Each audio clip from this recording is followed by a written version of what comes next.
Hello and welcome to this new Blender tutorial. Yes, it might seem that I was dead, but here I am, so I can't be that dead. So we're going to make this sort of animation here. It's a looping animation that is about 30 frames long, and it's going to loop endlessly.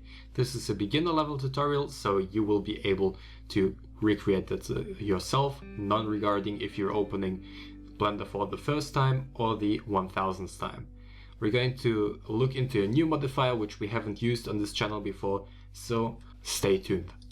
So we're going to first off delete the lamp and this camera here by selecting them with right or left click depending on what you set it to when you open Blender for the first time. For me it's right click, then we're going to press X and delete. Now what I'm going to do is enable my screencast keys. That is just for you, so you can see everything I'm doing down here. So what are we going to do now? We're just going to select this cube here, press Ctrl and 4, I mean the number 4 above your lettering on the keyboard, not the number pad, because that will not work. Next up what we're going to do is go to the modifier stack, that is this wrench here, and then we're going to go to add modifier and cast. You can already see it gave the cube some roundness, well, more than it already has, and if we set the factor to 1, we will get a more or less perfect sphere. Next up we're going to just apply those modifiers by going to this drop down and pressing apply on both of those, and that will leave us with a more or less perfect sphere. Now we're going to press number pad 3, so it's the number on the numpad, that should be on the right of the keyboard, and then we're going to press tab in order to get into edit mode. Now you can see all of the vertices, and we're going to go into this wireframe shading view in order to select all of these here, all of the left side vertices. Make sure to not select the ones in the middle, then press X and vertices. Why did we go into this view here? Because this way you can see we deleted all the way around the sphere, and if I went into this here and selected the rest, you would see I only selected about half of the vertices because we can't see to the other side. So next up what we're going to do is press Alt and right click or left click to select the rim of edges here, then press E and S and move it in just a little bit in order to make a little ring here, and then press F3 and go to grid fill. So once you set that, we are able to kind of rotate it around until it looks even like this. Now we have a line going straight through the middle, and we can see that we have a vertex right here in the middle of our mesh. So what we can do by having this is we can simply expand the selection or expand the selection and press Ctrl I and H. What that does is it takes care of the rest of the mesh, so it's no longer visible. So what we're going to do now is select the middle vertex, press O, and then go here, this window here, and select sphere. O is for proportional editing, and that allows us to move things proportionally, and moving this to sphere will make sure that we give this a nice radius. It has like a radial fall off, so that we can tweak this correctly.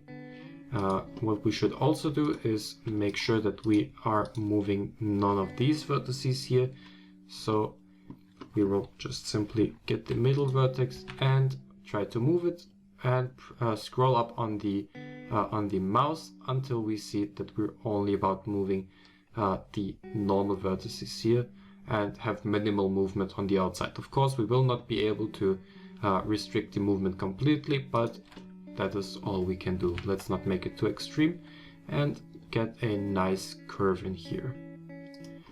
Sort of like this until we have a nice shell, and then we can press Alt and H in order to get everything back, and that is going to be good. Now we're going to select all of this here.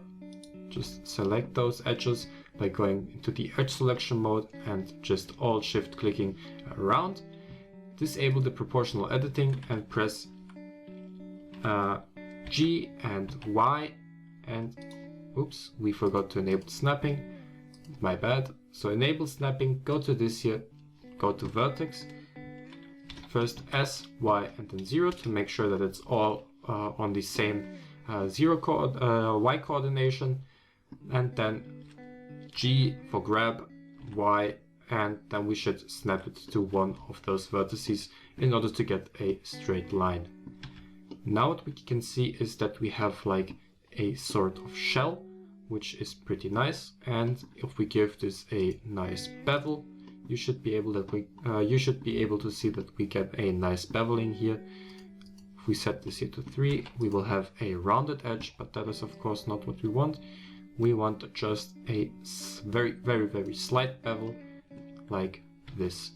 I'm going to give this another subdivision in order to get more things going here, and I'm going to simply get all of those things here again, disable everything that we don't need, so we only get about this thing inside here. Press H in order to hide everything. And now I want to get proportional editing with this smooth thing here. I'm going to get the top vertex, or the top vertex, press G, Z, and then move this up until we get some sort of egg shape. Now we have half of an egg, and when we press Alt H again, we have this sort of thing here that goes like up. Why did we hide it? Because if we weren't hiding it, we would have had this stretching here in the inside as well, and that is not something that we want to achieve.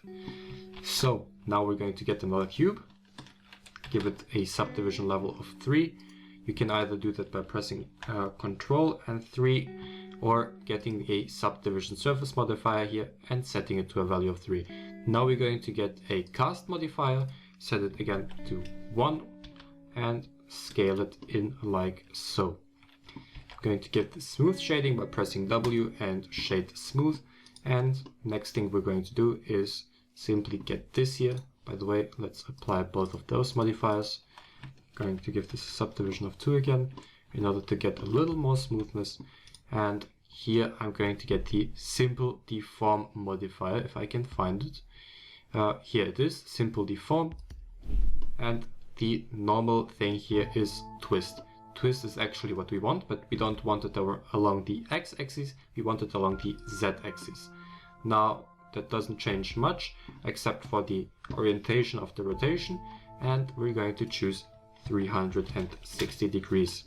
Now we can see that we're getting like a protective shell around this sphere here, which is actually really cool, and that gives us a really nice shape that we can work with.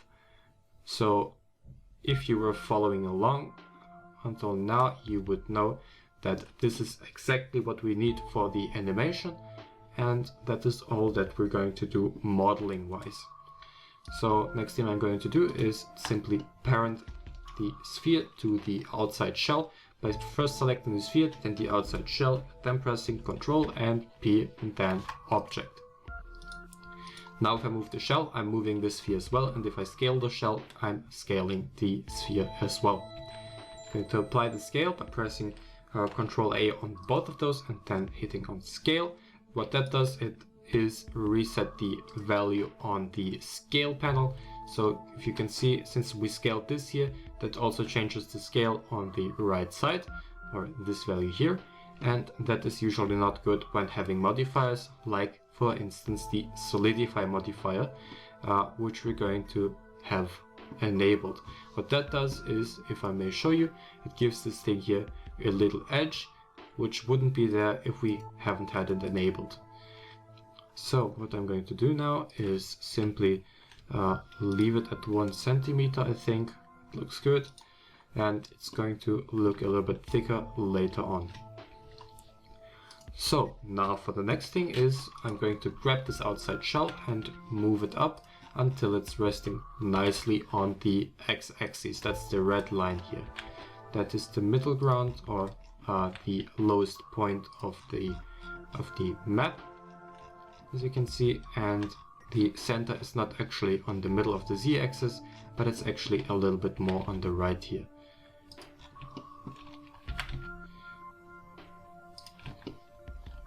So once it is resting on it nicely, we can add a new plane, which we're going to scale up quite a bit.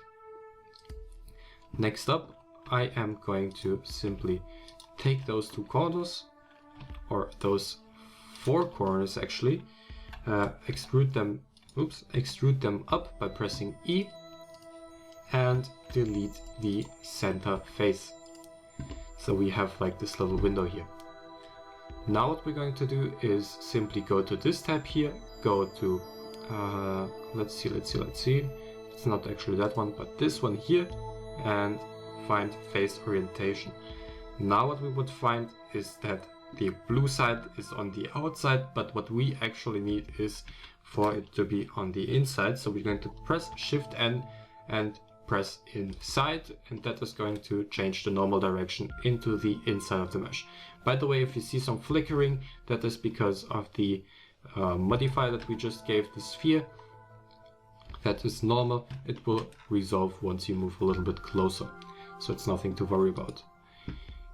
Next up, I'm going to give this a bevel modifier and scale it on the outside. As you can see, it is scaling non-proportionally, so this is a little bit weird now. So what we can do is apply the scale again, and it should look all right now. Next up, I'm going to play with the amount and give this about 15 segments, so it's nice and smooth. I'm going to actually shade it smooth again, and now it should look fairly nicely. What I'm going to do now is add in a camera by pressing Shift A and adding this camera here. I'm going to bring it up a little bit, roughly to the center of the sphere, move it out, press Alt R and RX90. What Alt R does is reset the rotation, so it's pointing straight down into the ground, and RX90 just lets you rotate it by pressing R. X restrains it to the X-axis, and 90 just makes the rotation 90 degrees. Now that we have this, we can press 0 on the numpad to move in and out of the camera, and that will enable us to look straight through it. I'm going to disable this face orientation thing here because it's fairly distracting.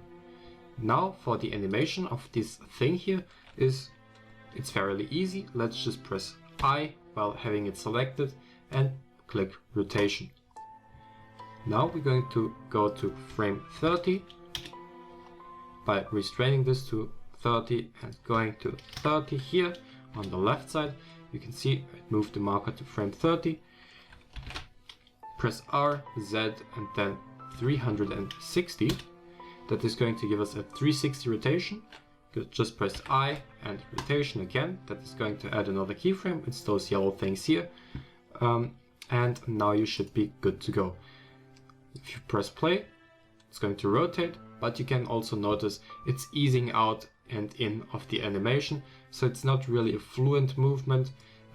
What we can do about that is hover over this view here with a timeline, press V and then vector. What that does is it doesn't ease the movement anymore, but it's rotating quite nicely. But you can see we have like this little jump cut, which is fairly minimal, but still apparent. Also, we should change this to 30 FPS, which we can do in this tab here by changing the frame rate from 24 to 30, and that is going to give you some smoother movement and faster rotation. That makes the jump cut less noticeable, but it's still there. So what we can simply do about that is remove one frame, so we start at 1 and end at 29, and then we have a perfect looping animation. So next up, what we're going to do is, since you have noticed that we actually have 3 of those things in our scene in the original, we can just simply copy those 2 things, move them somewhere by pressing G. That moves it along all axes. Then press Shift Z, so we're moving it along every axis but the Z axis, and then place it somewhere over there behind the object. Now we can just press Shift D, right click to reset the location, press G and X, and then move it to the other side as well. Doesn't have to be perfect. And now when we start the animation, we have 3 things that are moving simultaneously. I'm going to move those back a little bit more, just for visuals. Okay, now what we can do is get to the materials. For the material in my original video, I used a custom shader that I made and that I'm currently selling on Gumroad for €1, but you don't have to buy that. You can just, of course, get a principled BSDF shader. Which I'm going to do, I'm going to go into the shaded view, and by the way, I'm going to set the strength of this world lighting to 0, so now it's pitch black. Now what I'm going to do is get a area light,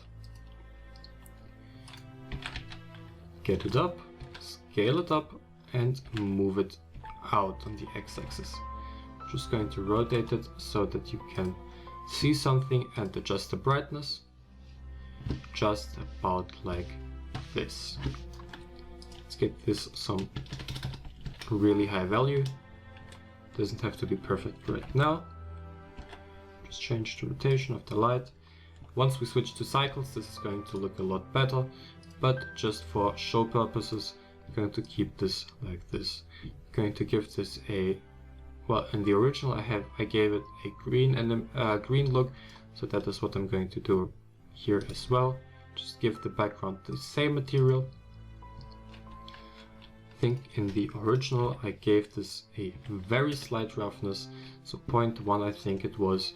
Once we enable screen space reflections and enable refraction and disable half rest trace, this should look a lot better with more samples, even more so.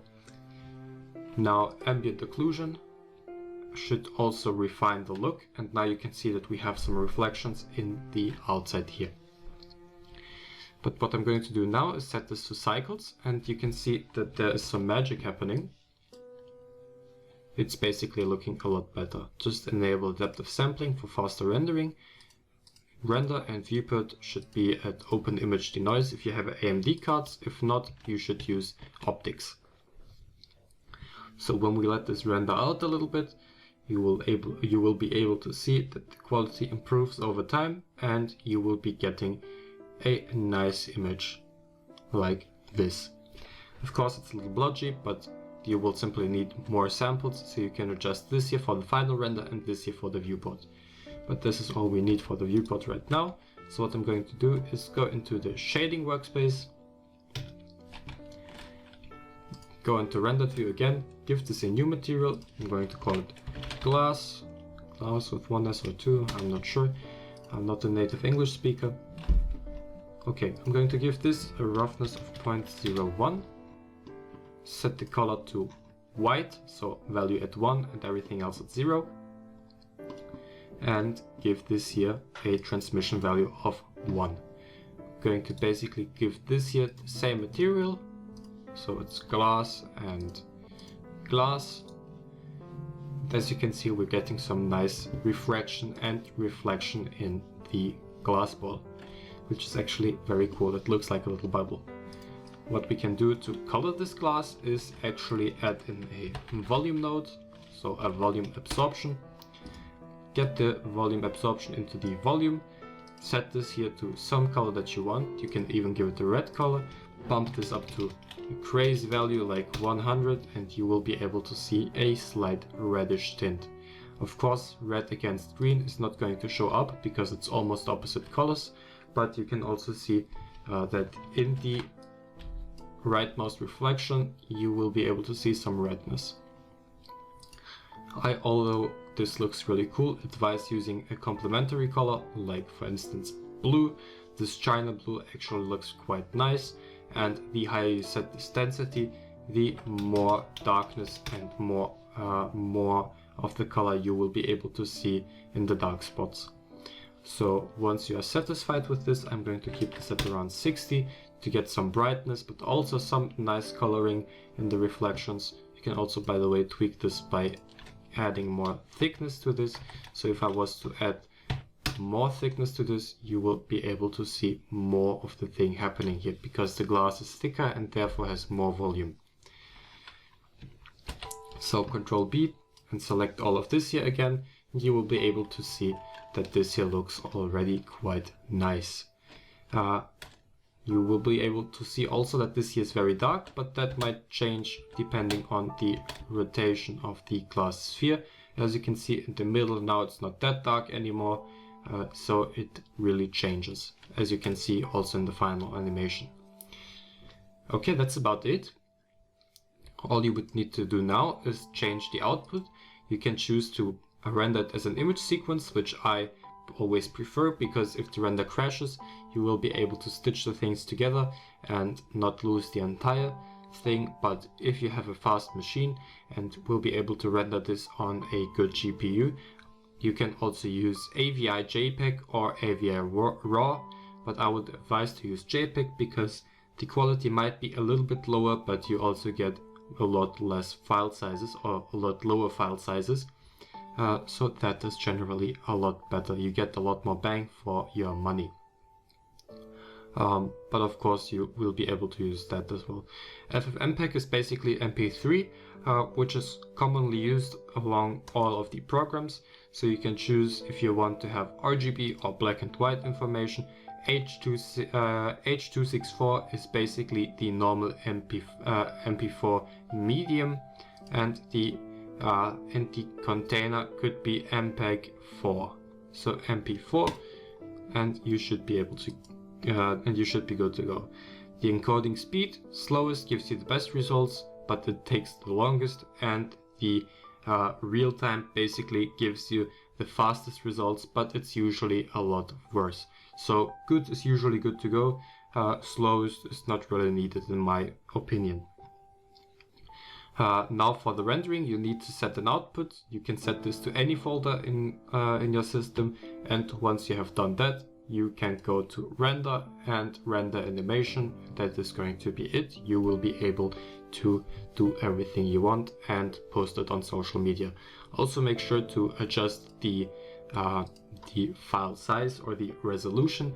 If you're going to post it on Instagram, I advise using 1080 by 1080 because that is the maximum size that Instagram actually supports. But if you're going to post it on some other website that supports 16 by 9, which is the normal aspect ratio of a PC monitor, 1920 by 1080 is fine. You could also go 4K, but that takes usually a lot longer to render. So that's going to be it. I hope I didn't spam you too much with useless information about making green things in Blender. But if you enjoyed this, I would really appreciate a like, a comment. You don't need to subscribe. I know this is really boring stuff, but I would still appreciate it. Anyhow, that's going to be it. I wish you a nice day and have a nice one. Goodbye.